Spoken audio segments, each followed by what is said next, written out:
एक बच्चे ने मेरे से पूछा भी था, व्हाट्सएप पे पूछा था, व्हाट्सएप ग्रुप के अंदर, कि सर मैं आरएस अग्रवाल या पाथफाइंडर ले लूं। तो मैंने उसको एक वो चीज बोली थी कि एक तो योद्धा बैच की डीपीपी जो आपको दी जाती है, आरपी सर भी दे रहे हैं और मैं भी आपको प्रोवाइड करवाता हूं। मैं हर चैप्टर की कैलकुलस की डीपीपी दूंगा आपको। तो वो डीपीपी प्लस में सर की बुक, आरपी सर की बुक, दो चीज कर लो, और प्लस में पीवाईक्यू, बस इतना, ये चीज कर लो, इनफ है बच्चे, इनफ। मैं आपको पहले बोल रहा हूं, इनफ। और इसके साथ साथ बहुत ही शानदार सरप्राइज आपको मिल जाएगा, दीपावली तक मिल जाएगा, ठीक है। मॉक टेस्ट हम लॉन्च करेंगे, ठीक है। और इस लेवल के मॉक टेस्ट आपको इस बार मिलेंगे ना, मार्केट धुआं धुआं हो जाएगी, मैं सच बता रहा हूं। ऐसे वैसे मॉक टेस्ट नहीं है कि पीवाईक्यू डाल दिए, पाथफाइंडर के क्वेश्चन डाल दिए, दिशा के डाल दिए, मंजू त्यागी के डाल दिए, आरएस का अग्रवाल के डाल दिए, मॉक टेस्ट बना दिया, ये ले लो जी। ऐसा नहीं है, चुन चुन के क्वेश्चन डाले हैं और चुन चुन के क्वेश्चन बनाए भी है, ठीक है। मॉक टेस्ट डिजाइन जो किया है बहुत ही खास ध्यान रख के डिजाइन किया है। तैयार हो रहे हैं अभी, ऑलरेडी 4 मॉक टेस्ट तैयार हो चुके हैं, काम चल रहा है। मैं छोटा सा हिंट आपको देना चाहूंगा मॉक टेस्ट के बारे में। मैं आपको एक चीज बताता हूं, पिछले पेपर की बात करता हूं ना, एंडिंग में 2022 की बात करता हूं। आप देख लो pattern,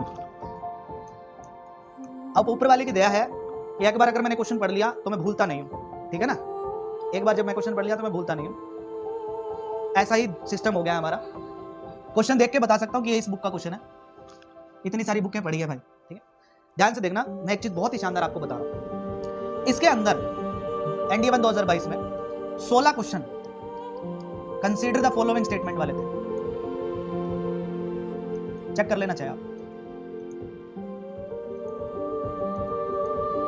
consider the following statements, जिसमें कहीं में 2 स्टेटमेंट थी, कहीं में 3 स्टेटमेंट थी।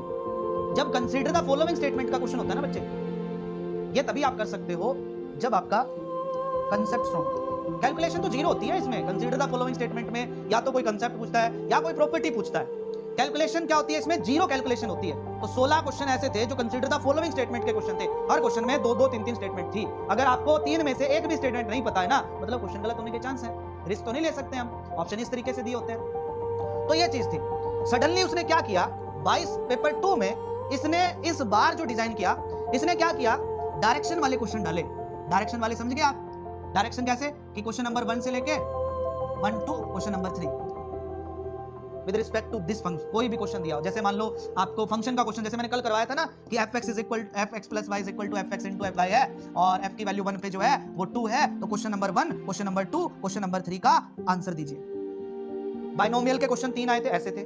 पीएनसी के 3 क्वेश्चन ऐसे थे, फंक्शन के 3 क्वेश्चन ऐसे थे, हाइट एंड डिस्टेंस के 3 क्वेश्चन ऐसे थे, और सेट थ्योरी के 3 क्वेश्चन ऐसे थे।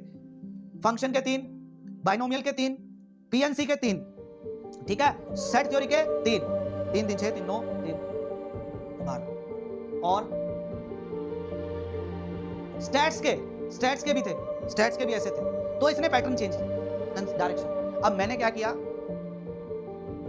जो मॉक टेस्ट डिजाइन किया ना, इसके हिसाब से भी कर दिए, इसके हिसाब से भी कर दिए, ठीक है। मॉक टेस्ट डिजाइन थोड़ा नया ट्विस्ट भी डाला, थोड़ा पहले के पैटर्न के हिसाब से भी डिजाइन कर दिए, सारे नए नए टाइप के क्वेश्चन सारे डाले।